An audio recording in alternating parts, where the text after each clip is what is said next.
Hola, Nosotros somos los economistas de Wall Street. Yo soy Nicolás. yo soy Sandra. Y yo soy Ariel. Y nuestro video tratará sobre el primer gobierno de Alan García, Que abarca de 1985 a 1990. Y ahora les dejaremos con una pequeña contextualización sobre este periodo. El primer gobierno de Alan García en 1985 heredó una crisis económica.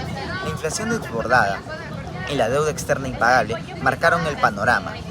Según Contreras y Cueto, Alan García implementó el programa económico de estabilización con controles de precios y la congelación del tipo de cambio, o sea, del dólar. A medida que al principio parecían funcionar, estos finalmente provocaron un gasto público desmesurado y un déficit fiscal en aumento de la deuda, lo cual terminó haciendo insostenible estas políticas. Velarde y Rodríguez explican cómo el gobierno de Alan García intentó nacionalizar sectores claves de la economía, pero esta intervención estatal aumentó la incertidumbre económica y desalentó la inversión extranjera. A pesar de los esfuerzos, para 1988 la inflación alcanzó 7.000% y la devaluación del INTI acabó con el poder adquisitivo de los peruanos. Los precios de los productos básicos subían a diario, mientras la pobreza se disparaba, afectando a millones de personas. La economía terminó en la hiperinflación. A medida que la economía informal crecía y el desempleo se elevaba, la confianza en las instituciones se desplomaba. El gobierno de Alan García no logró estabilizar el país y dejó un legado de desconfianza y crisis social. Visto desde una perspectiva política, el gobierno de Alan García comenzó con un gran apoyo popular. Como Contreras y Cueto nos mencionan, Alan fue el primer presidente aprista elegido democráticamente y prometía una nueva etapa para el país. Sin embargo, pronto se enfrentó a una fuerte crisis política. En el año 1987, su propuesta de estatizar la banca generó un rechazo masivo por parte de la clase media y empresarial, debilitando aún más su relación con el sector privado y aislando al gobierno. Al mismo tiempo, la violencia de Sendero Luminoso se intensificó. El Estado no pudo controlar la expansión del conflicto armado y las Fuerzas Armadas respondieron con represión. Esto erosionó la legitimidad del régimen y aumentó el miedo y la desconfianza hacia la democracia. Según González de Olarte, hacia el final del gobierno el país estaba políticamente fragmentado, sin partidos políticos sólidos ni instituciones capaces de sostener el orden.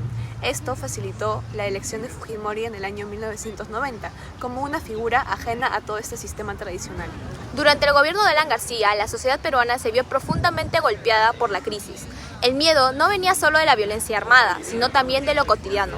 El precio del pan, del arroz o del transporte subía cada semana sin control. González de Olarte explica que el aumento de la inflación y la caída del ingreso real provocaron que las personas no pudieran cubrir ni siquiera sus necesidades básicas. El resultado fue una sensación generalizada de desesperanza, en especial en los sectores populares.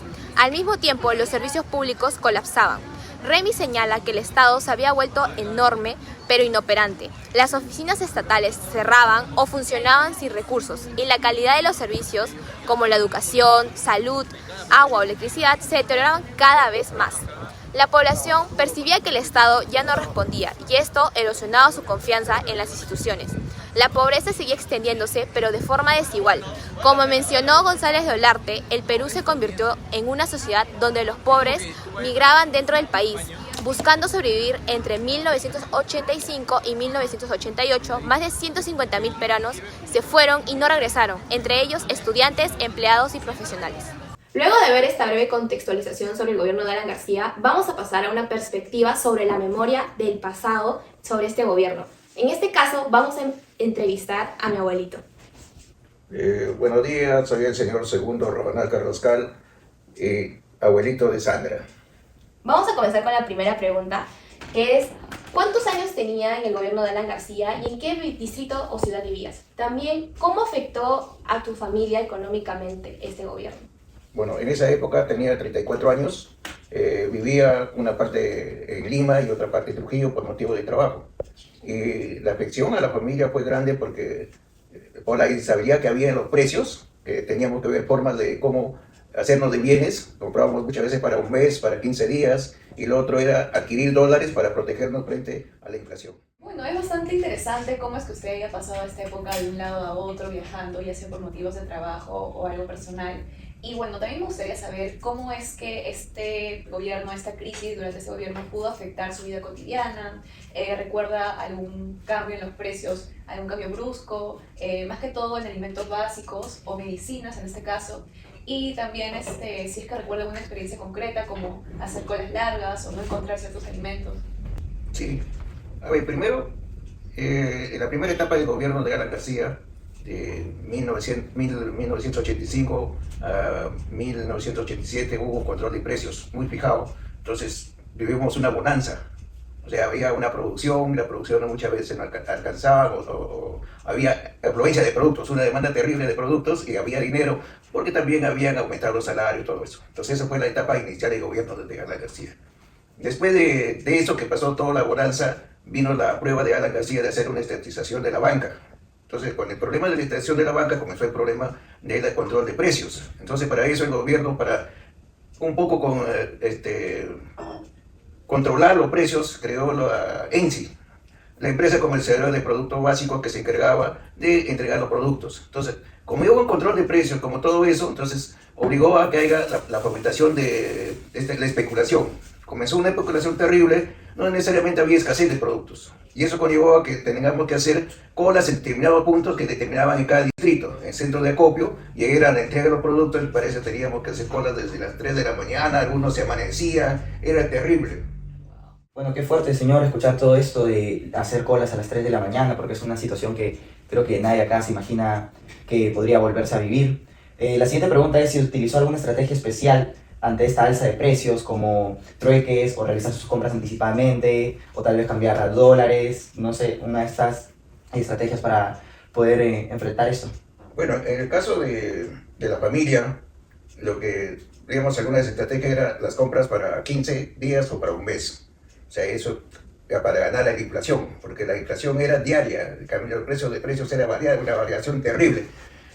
Aparte de eso, también la otra estrategia es cuando recibíamos nuestra remuneración, todo cambiábamos a dólar. Entonces ahí nos estábamos protegiendo por lo menos por el mes. Y claro, íbamos vendiendo los dólares de acuerdo a lo que necesitábamos. Entonces eso también te daba una rentabilidad, porque el dólar también, frente al INTE en esto, necesariamente nos protegía. También salieron los vendedores ambulantes en mayor escala. O sea, los vendedores ambulantes, la informalidad creció tremendamente, porque necesariamente buscábamos sustento para poder llevar algo a su casa. Claro. O sea, ahí son factores que muchas veces ya no había mucha informalidad, pero con ese detalle de la falta de dinero para lograr la producción es algo que está sucediendo ahora, ¿no? Ante la escasez de reducción de los ingresos, todo, entonces, ¿qué hace? La gente sale al mercado. Entonces, los mercados, y el mercado es el mercado informal, necesariamente. Bueno, abuelito, a mí me pareció muy interesante lo que explicabas, la verdad. Y la siguiente pregunta sería, ¿qué sentimientos predominaban en tu entorno durante esa época? Uno, desconfianza de lo que sucedía en el gobierno. Dos, es algo de melancolía, ¿no? Frustración, incertidumbre por la variación de los precios que había, inestabilidad, porque tampoco en ese tiempo ya nos daban seguridad las empresas, nuestros trabajos, porque ya comenzaron los despidos. Muchas veces nos veíamos frustrados porque no encontrábamos los productos que necesitábamos, ¿no? O sea, y más que en nuestro caso más familiar se complicaba porque todavía teníamos 2 niñas que estaban en desarrollo, ¿no? Y no conseguir la leche que necesitábamos para eso, entonces nos daba bronca también, ¿no? Y en esa etapa también ya comenzaron a producirse mayores manifestaciones de la gente. Comenzaron los paros, comenzaron las movilizaciones, todo efecto de la frustración del gobierno, y el gobierno no hacía nada para cambiar su política, ¿no? La inflación seguía aumentando, llegamos a límites máximos de la inflación, casi a más de 5.000% del acumulado de la inflación. Eso nos indicaba que estábamos en un momento crítico, ¿no? Y bueno, luego de haber vivido esta época, ¿usted cree que esto afectó ahora su manera de ver el dinero o de manejarlo? Sí, de todas maneras, la preocupación de una inflación está latente, ¿no? O sea, son ciclos económicos que pueden ocurrir en cualquier momento. Y también mucho depende de la política monetaria o fiscal que utilice el gobierno de turno, ¿no? Entonces, la única forma de tener un soporte económico es a través de los ahorros, ¿no? En este caso, a través de certificados o de los fondos mutuos o cualquier actividad financiera que dé una rentabilidad. Bueno, abuelito, ya para acabar con las preguntas, la última sería de cómo esta experiencia vivida influyó en tu forma de ver a la política y a los políticos.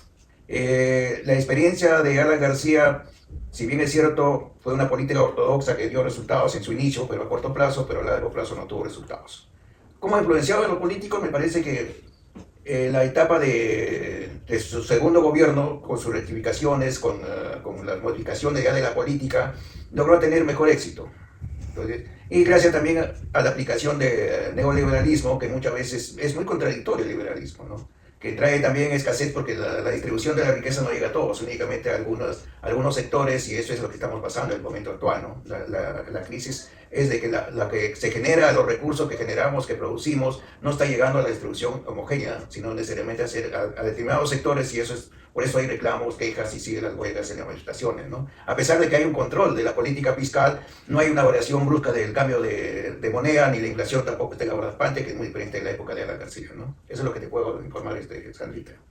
Muchas gracias, abuelito. Muchas gracias por apoyarnos en esta entrevista de la perspectiva de la memoria. Y ahora vamos a pasar con la receta que está encargada de mi abuelita para comer mazamorra cochina. Claro, yo también te quiero saborear la mazamorra. Gracias. Muchas gracias. Gracias. Vamos chicos, vamos a la cocina para hacer esta rica mazamorra cochina.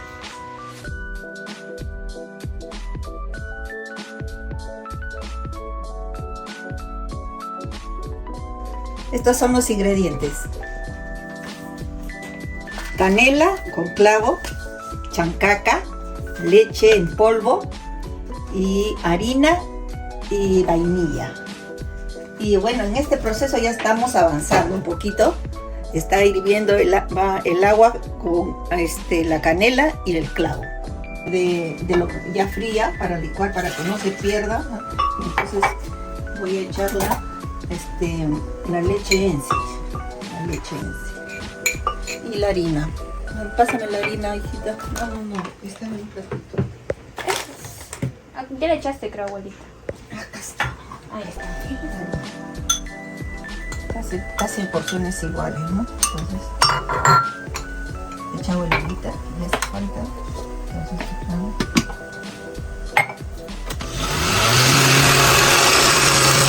estamos lo licuado, lo vamos echando. Y bueno, este producto me recuerda a mi mamá, porque hoy día en la actualidad también lo preparo para mis nietos y sobre todo que usamos la leche en ese tiempo, ¿no? Que de escasez, de control, preparamos este plato. Ahora sí lo voy a aumentar para el volumen para que ya cuaje. Y ahora parece mentira, ¿no? Ahora también igualito la azúcar blanca es más cara. Y la chancaca también es más cara, porque esto también es natural. Sí, pues. Es natural. Abuelita, ¿y tú sí haces esas colas largas con la cosita? Claro, te cuento que iba con mi mamá los tres con tu abuelito, nos íbamos a hacer la cola, tempranito hacíamos cola. ¿Y dónde hacías las colas? ¿En qué tienda? Íbamos allá en Sudicampo. ¿Hasta arriba? Ahí era nuestro centro de acopio. Ya está. Ahora sí ya vamos a servirlo para que se enfríe, porque eso después ya. Ahora vamos a probar esta mazamorra que ya acá está ya a punto. A ver,